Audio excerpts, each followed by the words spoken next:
Apakah saudara ahli juga bisa melihat kaitannya misalnya Menteri Desa itu adalah adik dari saudara Muhaimin Iskandar. Kalau dikontekskan dengan Jokowi dengan Gibran, apakah tidak relevan mengaitkan Muhaimin Iskandar dengan adiknya yang Menteri Desa yang menguasai penyaluran dana desa ini? Mengapa hal ini luput dari perhatian? Terima kasih. Masih ada? Yang kedua, Majelis. Saudara ahli, apakah Anda setuju teori Anda ini tidak bisa secara konklusif kalau melihat kenyataan di Sumatera Barat dan di Aceh, yang ternyata 02 kalah. Walaupun di Sumatera Barat dan di Aceh, bansosnya itu merata karena bansos itu ada datanya di dalam DTKS dan P3KE yang jumlah penerimanya sudah ditentukan oleh pemerintah. Jadi tidak boleh keluar dari nama-nama itu.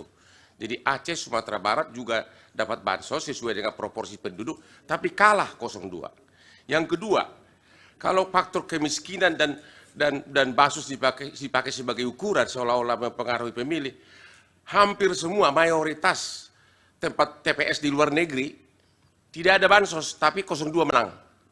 Hampir semua, ada beberapa kota tapi hampir semua. 02 menang di luar negeri, orang berpendidikan, orang mampu Indonesia, tapi 02 menang di hampir semua, 90% lebih. Apakah ini bukti bahwa teori Anda itu tidak konklusif? Terima kasih. Dari Bawaslu.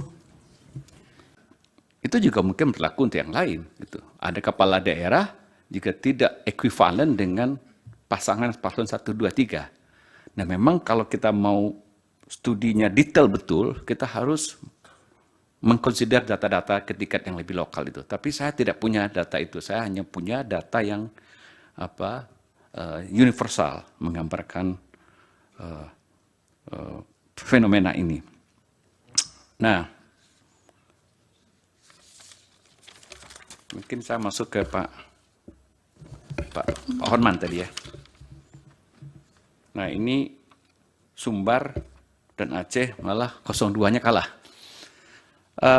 Begini, studi ini kan hanya memperlihatkan bahwa variansi atau sumber varian, kalau dalam bahasa statistik, yang mempengaruhi voting behavior dari faktor ketertarikan orang terhadap bansos itu 29%.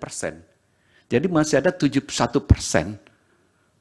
penyebab lain yang mengapa orang memilih si A, si B menjadi presiden yang dia mau pilih.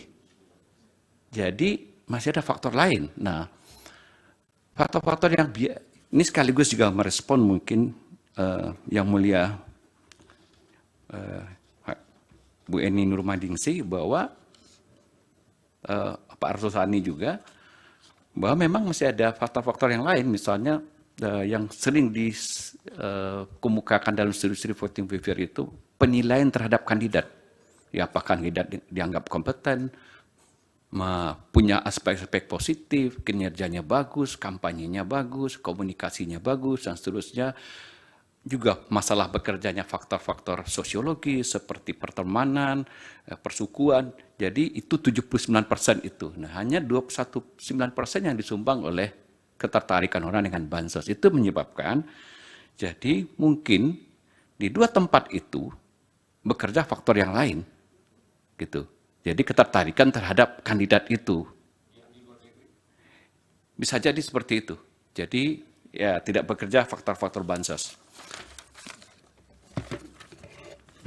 Nah, yang kedua yang saya lupa juga tadi